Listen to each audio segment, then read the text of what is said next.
Welcome to Games I Love, where we talk about games I love. This episode is about the real-time strategy game Halo Wars. I am not an RTS player, but I am a Halo player, an avid one at that. After buying the game for the fourth time, this time on Steam, I decided that it's about time I talked about the game. The story is a Halo story through and through.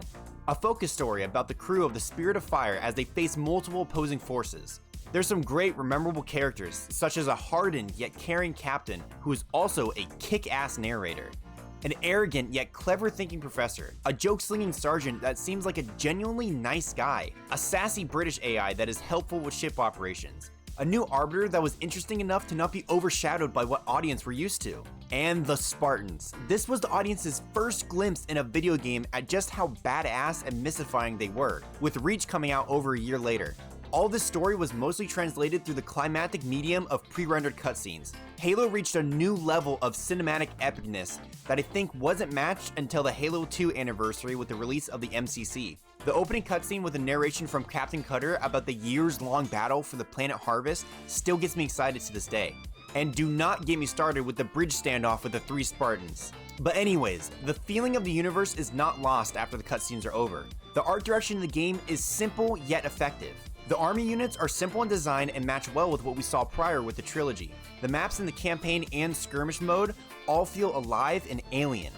You really feel the vast unknown of the maps when you follow a Warthog or another ground unit into the fog of war. The ambient sound design delivers on the idea that you're getting an exclusive above view on a battle on a faraway planet, untouched by their respective civilizations. Now, the gameplay itself is very simple. The devs had to keep it simple since they're making an RTS exclusively for the Xbox 360. So, truthfully, it can be dull to sink hours and hours into the game. But it is one of the few games that I consistently come back to year after year, because it scratches an itch for me that no other game does. Yes, including this one. Halo Wars was able to be a tie-in game to an established franchise that added to the universe and treated it with respect. I wish it got a full remaster treatment when it came to PC that increased the map pool, especially for 3v3, and the unit counts. This game means a lot to me. It was the prime example I used as to why I wanted to be a game developer in my 3rd grade presentation about our future careers. And it was the only game I could get my sister to play with me that wasn't Let's Ride Silverbuck Stables, where I would just leave my horse to die in a river and I secretly thought the oats looked really good to eat.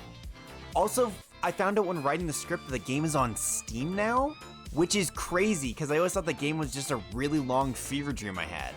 Anyways, Halo Wars is great, and I believe it to be a solid addition to the Bungie era of Halo games, being a simple, fun way to bridge FPS players over to a new type of gameplay they otherwise wouldn't give a second glance at. Well, there's really no other way to put it. I love Halo Wars.